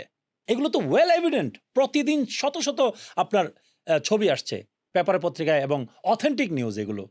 আমরা জানি এগুলো সূর্য প্রকাশ্য দিবালোকের মতো সত্য। এইগুলো বন্ধ করার জন্য আমাদের দেওবন্দি মাসলাকের, কওমি মাসলাকের উলামায়ে কেরাম কি ব্যবস্থা নিয়েছেন? আর যদি ব্যবস্থা নিয়ে এই আলোচনা যারা শুনছেন তাদের অনুরোধ করব, তাদের ফ্রন্ট লাইন 10 জন স্কলারের, বড় বড় নেতা, রাজনৈতিক নেতা তাদের যারা আছেন, বড় বড় স্কলার, তাদের ভিডিও লিংক দেন। তারা বন্ধ করার জন্য কি ব্যবস্থা নিয়েছেন? তারা যদি বলেন যে না আমরা ব্যবস্থা নিয়েছি, আমরা ঘরের সমস্যা ঘরে দেখব, ভেতরে ভেতরে সংস্কার করব, তাহলে ভাই আমাদের মাজার হচ্ছে আমাদের ঘরের সমস্যা, আমাদের ঘরের সমস্যা আমরা ভেতরে ভেতরে সংস্কার করব। এটা নিয়ে অন্য কারো মাথা ঘামানোর কোনো প্রয়োজন নাই। ঠিক আছে? বাট আল্লাহর ওলির দরবারে যা হয়, আল্লাহর আউলিয়াগণ দুনিয়াতে এসেছিলেন মানবতার মিশন নিয়ে। আমাদের সংস্কার প্রয়োজন। আমি 100% এগ্রি করি। প্রত্যেকটা সুফি আল্লাহর ওলির দরবারের সংস্কার প্রয়োজন, মাজারের সংস্কার প্রয়োজন, যুগোপযোগী কাজ করা দরকার আমাদের। আমাদের এই টাকাগুলো বেশিরভাগ ফিলান্থ্রপিতে যাওয়া উচিত। আর্ত মানবতার সেবায় কাজে লাগা উচিত। We agri. আমি 100% এগ্রি করি। বাট যে ওয়েতে এই প্রশ্নগুলো রেইজ করা হচ্ছে, ওই প্রশ্ন ওই ওয়ের সাথে, ওই তরিকার সাথে আমি একমত না।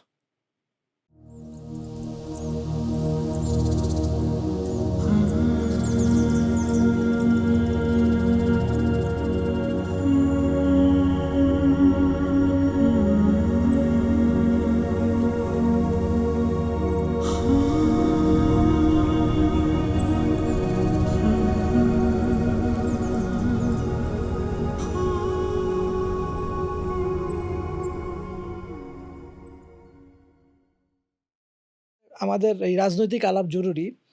এটার একটা উদ্দেশ্য হচ্ছে যে আসলে বিরোধী মত বা বিরোধী মত বলতে যে মানে মতগুলা একটার সাথে না। তারা অ্যাপারেন্টলি বিরোধী। যেমন আপনি যে এইখানে বসে আছেন, এখানে আসলে এনসিপির, বিএনপির, জামাত ইসলামী, কওমি সব রকমের মানুষও বসছে এবং আপনিও আসছেন সুন্নি বা সুফিপন্থী হিসেবে আপনি পরিচয় দিচ্ছেন। তো আমরা চাচ্ছি যে আসলে যেমন ওই যে আপনি কথা বললেন না যে আপনি যেরকম ট্রান্সপারেন্সি নিয়ে যে কথা বলা, আমাদের মূল উদ্দেশ্য তো আসলে ট্রান্সপারেন্সি। আমাদেরকে তো আল্লাহর কাছে জবাবদিহি করতে হবে। এটা প্রত্যেকটা মানুষকেই করতে হবে। তো সেটা হচ্ছে যে জামাত ইসলামী ভাইদের যেরকম মেহনত নিয়ে করতে হবে, হয়তো আপনাদের এখানেও যেই ফান্ডটা আসতেছে সেই ফান্ডটার জবাবদিহিতা করতে হবে। মানে যে দিচ্ছে সে তো একটা ভালো নিয়তেই দিচ্ছে। এখন আপনি যদি সেটাকে খারাপ নিয়তে ব্যবহার করেন, তো একটা জবাবদিহিতা আছে। এটা সবার জন্যই, মাদ্রাসার জন্য যেরকম সবার জন্যই এই কথাটা খাটে। আমার প্রশ্নটা হচ্ছে যে আমরা আসলে সবারই সংশোধন এবং ইসলাহ প্রয়োজন, আমরা রেকটিফিকেশন প্রয়োজন, আমরা কামনা করি এবং আমরা আসলে এই কারণেই যে ধরেন একটা ময়লা আমরা দেখলাম, এটাকে আমরা ঝেড়ে কার্পেটের তলায় ঢুকাই দিলাম, এটা কিন্তু আসলে সলিউশন না। সলিউশনটা হচ্ছে যে আপনি বলবেন যে ভাই আপনার এখানে ময়লা আছে, আপনি পরিষ্কার করেন, ডাস্টবিনে ফেলা, হ্যাঁ বাইরে, এইটা হচ্ছে আসলে সলিউশন। আপনি লুকায় রাখলে তো ময়লাটা গেল না। এই ধারারই যদি আমি আপনাদেরকে বলি যে সুতরাং আমাদের এই আলাপগুলা মানে একে অপরকে অ্যাটাক না করে কেমন করে আমরা আসলে ভিন্ন মতামতের মানুষ বা ভিন্ন চিন্তার মানুষ আমরা একসাথে থাকতে পারি। বুঝলেন, আমার উদ্দেশ্য কিন্তু ছিল যে শুধু একদিকে যেন আমাদের আঙ্গুল দৃষ্টিবদ্ধ না হয়। হ্যাঁ, মানে আসলে আমরা তো অন্য কাউকে পাচ্ছি না ভাই, কারণ আপনাকে পাইছি দেখে আপনাকে জিজ্ঞাসা করতেছি যে আসলে ঘটনাটা কি। এরকম তো সবাইকে আমরা মানে ওই অঙ্গনের উলামায়ে কেরামকে আপনারা যদি এখানে দাওয়াত দেন, তাদের কিন্তু এই প্রশ্নগুলো করবেন। না অবশ্যই আপনি আমাদের এইসব বন্ধে আপনারা কাজ কি করছেন? হ্যাঁ, আর আমাদের একটু পলিটিক্স ফোকাস তো হয়তো একেবারে যদি ধর্ম ফোকাস হইতো, ইসলাম ফোকাস হইতো, তখন হয়তো এই জিনিসগুলো নিয়ে আমরা একটু বেশি কথা বলতে পারতাম আর কি। এখন ফাইনালি আমার যেটা আপনার কাছে প্রশ্ন, যে আমরা তো আসলে একটা রিস্কে আছি ভাই, এটা কি আপনি স্বীকার করেন কিনা? মানে যে আমরা ধরেন আমাদের আসলে যারা মুশরিক, যারা নিজেদেরকে মুশরিক বলে দাবি করে, হ্যাঁ ধরেন এবং আল্লাহ সুবহানাহু ওয়া তাআলা কোরআনে বলছেন যে আমাদের মধ্যে, আমাদের মুসলিমদের সবচেয়ে বেশি শত্রু হচ্ছে যারা ইহুদি এবং মুশরিকরা। আমরা তো আসলে একটা এমন একটা ভূখণ্ডে বসবাস করি যে আমাদের চারপাশে যারা আছে তারা নিজেদেরকে মুশরিক বলে দাবি করে। তো সেই ক্ষেত্রে আমাদের তো আসলে একটা ফাংশনাল রিলেশনশিপ নিজেদের মধ্যে থাকা উচিত। ধরেন আসলে আপনি এবং আমি, বা আপনি এবং একটা সালাফি ঘরানার স্কলার, আপনি এবং একজন দেওবন্দি ঘরানার স্কলার, আপনি এবং একজন জামাতি ইসলামীর একজন স্কলার, এরকম ধরেন বিভিন্ন স্কলার, বিভিন্ন অ্যাক্টিভিস্ট, বিভিন্ন পার্সন, তাদেরকে তো একসাথে বসা উচিত। কারণ আমাদের কমন এনিমি যদি আমরা বলি, কমন এনিমিটা আসলে কাউকে রেয়াত আমি করবে বুঝতে না। পেরেছি। আপনি মানে প্রশ্নে চলে আসুন, কোনো অসুবিধা প্রশ্নটা নেই। হ্যাঁ, হচ্ছে বুঝতে যে পেরেছি। এই যে এই ব্যাপারগুলোতে তো আসলে ধরেন এখানে এই ব্যাপারগুলোতে আমরা কিছু, যেমন শহীদ ওসমান হাদি, উনার যেরকম এই ব্যাপারে একটা ভয়েস আছে, এরকম আরো অনেকে আছে যাদের এই ব্যাপারে ভয়েস আছে। তো আপনাদের সাইডের থেকে কি এই ব্যাপারগুলো নিয়ে আপনারা আপনাদের ধরেন একটা বুদ্ধিভিত্তিক বা ধরেন আছে যে এই যে আমাদের কওম একটা বিপদে আছে, এই ব্যাপারে কি আপনাদের কোনো বুদ্ধিভিত্তিক অ্যাক্টিভিটি আছে, বা আপনারা কি কিছু নিচ্ছেন কিনা, বা এই ব্যাপারে চিন্তা করেন আপনাকে অনেক কিনা? ধন্যবাদ। এই কোয়েশ্চেনটা খুবই গুরুত্বপূর্ণ, রেলেভেন্ট এবং সময় উপযোগী। আ দেখুন, আপনি যেই জিনিসটা বলছিলেন যে, সব ঘরানার ওলামায়ে কেরামের একটা কমন প্ল্যাটফর্মে এট লিস্ট আসা উচিত। ঠিক আছে? আমাদের কাদা ছোড়াছুড়িও চলতে থাকবে, ক্রিটিসিজমও চলতে থাকবে, আমাদের রেকটিফিকেশন এর জন্য কাজও চলতে পারবে। বাট কাছাকাছি এসে কথা বলা উচিত। এখানে আমি 100% আপনার সাথে এগ্রি করি। As a student of Al Azhar university আমি আপনাকে বলব, আল আজহার ইউনিভার্সিটির কনসেপ্ট হচ্ছে ইত্তেহাদ মাল ইখতিলাফ। Unity with difference of opinion. ঠিক আছে? আপনি যে ঘরানার আছেন সেই ঘরানারই থাকেন। বাট একটা কমন প্ল্যাটফর্মে এসে আমাদের মুসলিম উম্মার যে বৃহৎ ঐক্য আছে, সেই ঐক্যকে আমাদের সামনে রাখতে হবে। কেউ কাউকে আমরা কাফির বলব না, কেউ কাউকে আমরা মুনাফিক বলব না, কেউ কাউকে আমরা মুশরিক বলব না, কেউ কাউকে out of fold of Islam, ইসলামের ফোল্ড থেকে আমি বের করে দিব না, ইসলামের দায়রা থেকে আমি কাউকে বের করে দিব না। ঠিক আছে? কারণ আপনি যেমনটা বলছিলেন, আমাদের এনিমি কমন। ঠিক আছে? কমন এনিমির বিরুদ্ধে আমরা কাজ করছি। যখন ইহুদি নাসারাদের, মুশরিকদের বোমা যখন বর্ষণ হয়, তখন কোনটা সালাফির মাথা, কোনটা সুন্নির মাথা, কোনটা কৌমির মাথা, কোনটা জামাতির মাথা দেখে বর্ষণ হয় না। নির্বিচারে দেখে যে কালিমা তৈয়বা লা ইলাহা ইল্লাল্লাহু মুহাম্মাদুর রাসূলুল্লাহ সাল্লাল্লাহু আলাইহি ওয়াসাল্লাম, এই কালিমাতে বিশ্বাসী কিনা, কালিমা শাহাদাতে বিশ্বাসী কিনা, মুসলমান কিনা, দাড়ি আছে, টুপি আছে, জুব্বা আছে, এর মাথায় বোমা মারো। আমরা যদি রিসেন্ট ইতিহাস যদি আমরা দেখি, ইরাকে, আফগানিস্তানে, সিরিয়া, লেবানন, ঠিক আছে? ফিলিস্তিনে তো অনবরত চলছে। ঠিক আছে? তো যেই দেশগুলোতেই যা হচ্ছে, ইহুদি, খ্রিস্টান, আ মানে ইসলাম বিরোধী শক্তিটা একত্রিত হয়ে, জায়নিস্ট যেই শক্তিটা একত্রিত হয়ে সকল ঘরানার মুসলমানদের এগেইনস্টেই কাজ করছে এবং দল মত নির্বিশেষে মুসলমানদের উপরে জুলুম হচ্ছে। এখানে আমি ১০০% একমত যে আমাদেরকে কমন একটা গ্রাউন্ডে আসা উচিত, কাছাকাছি আসা উচিত, ডায়ালগ হওয়া উচিত। ঠিক আছে? কিন্তু বিষয় হচ্ছে যে আপনি যেদিকে ইঙ্গিত করছেন, যে আমরা বুদ্ধিবৃত্তিক কোনো কাজ আমাদের আহলুস সুন্নাহ ওয়াল জামায়াতের এই ঘরানাতে, সুফি ঘরানাতে হচ্ছে কিনা? আমি আপনাকে যেমনটা বলেছিলাম, অলরেডি আমি আপনাকে বলেছি এটা জিনিসটা, যে দেশ ভাগ হওয়া পর্যন্ত, দেশ ভাগ বলতে আমি বুঝিয়েছি আপনার ভারত, বাংলাদেশ, পাকিস্তান ভাগ হওয়া পর্যন্ত কিন্তু আপনার সুন্নি সুফিপন্থী ওলামায়ে রব্বানী, পীর, মাশায়েখ, ওলামায়ে কেরাম কিন্তু আপনার অ্যাক্টিভ ছিলেন। ঠিক আছে? অ্যাক্টিভ ছিলেন। আপনার ইমাম ফজলে হক খায়রাবাদী রাহিমাহুল্লাহ, আপনি নাম শুনেছেন কিনা আমি জানি না। ইমাম ফজলে হক খায়রাবাদী রাহিমাহুল্লাহ আহলুস সুন্নাহ ওয়াল জামাতের অনেক বড় ইমাম ছিলেন। ঠিক আছে? অনেক বড় সুফি ছিলেন। ঠিক আছে? উনাকে আ মানে ব্রিটিশদের বিরুদ্ধে জিহাদ করার জন্য উনাকে কিন্তু আন্দামান দ্বীপপুঞ্জে উনাকে নির্বাসিত করা হয়েছিল। সেখানে তিনি শহীদ হয়েছেন। ঠিক আছে? আচ্ছা। এরকম আমি আরো বহু উদাহরণ দিতে পারব। ঠিক আছে? কিন্তু অনেক বড় স্কলার ছিলেন উনি। অনেক কিতাব লিখেছেন, অনেক বিষয়ে। অনেক বড় স্কলার ছিলেন। ঠিক আছে? এরকম আমি অনেক উদাহরণ দিতে পারব।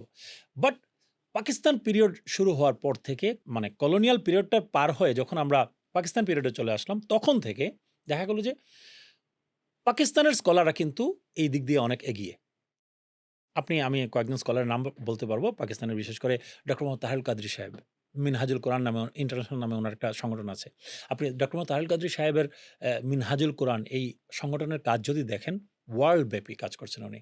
সারা ওয়ার্ল্ড ব্যাপী কাজ করছেন এবং ইসলামের এমন কোনো বিষয় নাই যেই বিষয়ে উনার আপনার লেকচার নাই, ২-৩ ঘন্টার একাডেমিক লেকচার, এমন এমন কোনো বিষয় নাই যেই বিষয়ে উনার কিতাব লেখা নাই। ইসলামিক ব্যাংকিং থেকে শুরু করে মানে সমসাময়িক যত বিষয় আছে, রাজনীতি থেকে শুরু করে ইসলামী খেলাফত কেমন হবে, ইসলামী রাষ্ট্র ব্যবস্থা কেমন হবে, আধুনিক এই যুগে আধুনিক ইসলামী রাষ্ট্র ব্যবস্থার রূপরেখা কেমন, সব বিষয়ে উনার লেখা আছে। আমি উদাহরণস্বরূপ উনার কথা বলছি। বাট বাংলাদেশে আনফরচুনেটলি সুন্নি এবং সুফি ধারাতে আমি বলব ফর দ্য লাস্ট 60-70 ইয়ার্স আমরা অনেকটা বুদ্ধিবৃত্তিক ইয়েতে আমরা একটু ডার্কনেস এর মধ্যে আছি। আমি এটা স্বীকার করতে আমার কোনো অসুবিধা নেই। কারণ কি? আপনার আ রোগী যখন স্বীকার করবে যে আমি অসুস্থ, তখনই সে ডাক্তারের কাছে যাবে আপনার চিকিৎসা নেয়ার জন্য। রোগী যদি স্বীকারই না করে যে আমি অসুস্থ না, সে ঔষধও গ্রহণ করবে না, তার কিন্তু আপনার রোগও ভালো হবে না। এটা আমার স্বীকার করতে কোনো অসুবিধা নাই যে আমরা পাকিস্তান পিরিয়ড থেকে শুরু করে বাংলাদেশের সুন্নি সুফিপন্থী স্কলাররা খানকা, মাজার এবং আপনার নিজেদের অঙ্গ নিয়ে আমরা অনেক বেশি ব্যস্ত আছি। তারপর আমি আপনাকে বলেছি যে Bangla Islamic Front Bangladesh, Zaker party নামে নানান কিছু সুপ্রিম পার্টি এরকম কিছু দল কিন্তু কাজ করছে actively. But it's not significant এবং এটা কোনো প্রভাব রাখছে না। আমি 100% একমত। কারণ স্ট্র্যাটেজিক কিছু মিস্টেক আছে। অনেক বেশি আপনার কি বলো ইখতিলাফ, হ্যাঁ? মতপার্থক্য, ছোট, ছোট বিষয়, দুনিয়াবি স্বার্থ, হ্যাঁ? অনেক কিছুর কারণেই উনারা একত্রিতও হতে পারছেন না এবং এটা কোনো ইনফ্লুয়েন্সিয়াল কোনো কিছুও হচ্ছে না। ওকে? আমি আপনার সাথে 100% একমত যে মানে ইন্ডিয়ান হেজেমনি, হ্যাঁ? ইন্ডিয়ান হেজেমনি আপনার ভারতীয় আধিপত্যবাদ, ঠিক আছে? জায়নিজম, আপনার এই বিষয়গুলো নিয়ে আমাদের সুন্নি অঙ্গনে যেইভাবে কাজ হওয়া উচিত ছিল, যেভাবে আওয়াজ উঠা উচিত ছিল, সেটা আমরা ওইভাবে মানে জনগণের প্রত্যাশা আমরা মিট আপ করতে পারি নাই। ঠিক আছে? বাট ইদানিং আলহামদুলিল্লাহ আমরা কিছু আজহারি সুন্নি ভাই, ঠিক আছে? যারা তরিকত তাসাউফপন্থী, আমরা এই বিষয়গুলোতে কাজ শুরু করেছি। যেমন আমি অধম ৩ টা ইংলিশ মিডিয়াম ইসলামিক স্কুল করেছি ঢাকার বনশ্রীতে, উত্তরাতে। এগুলো কিন্তু পার্ট অফ দ্যাট। ঠিক আছে? আমরা মাদানী হসপিটাল নামে একটা হসপিটাল করেছি ১০০ ফিটে। ঠিক আছে?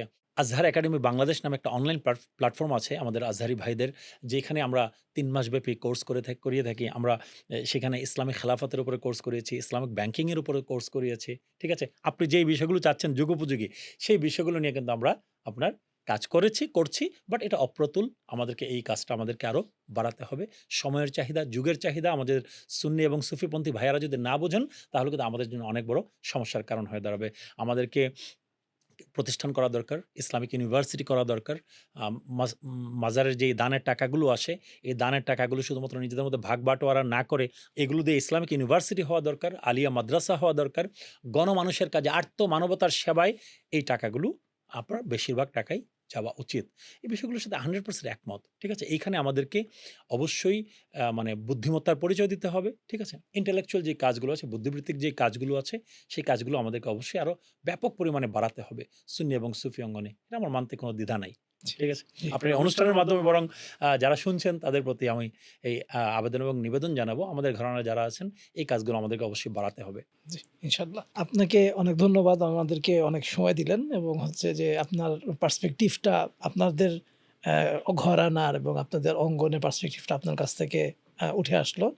তো আশা করি যে এটা আপনাদের যারা শুনবেন তাদের কাছেও একটা ক্লিয়ার গাইডলাইন হয়তো থাকবে। আর এই অন্য অন্য ঘরানা যারা আছে তাদের কাছেও একটা চিন্তা যাবে যে না আমরা উনাদেরকে যেরকম মনে করতাম আসলে উনারা কিরকম উনাদের কাছ থেকে কি শুনলাম আরকি। আশা করি যে এই ব্যাপারটা একটু ক্লিয়ার হবে ইনশাআল্লাহ।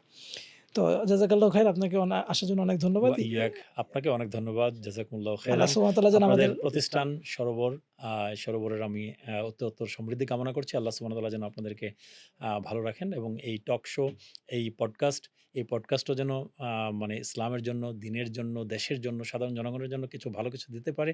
সেই শুভকামনা আপনাদের জন্য রইল। আমিন, আমিন। আল্লাহ সুবহানাহু ওয়া তাআলা যেন আমাদের মুসলিমদের অন্তরগুলোকে জুড়ে দেন। আমিন, আমিন, আমিন ইয়া আমিন। রাব্বি। আসসালামু আলাইকুম ওয়া রাহমাতুল্লাহি ওয়া বারাকাতুহু।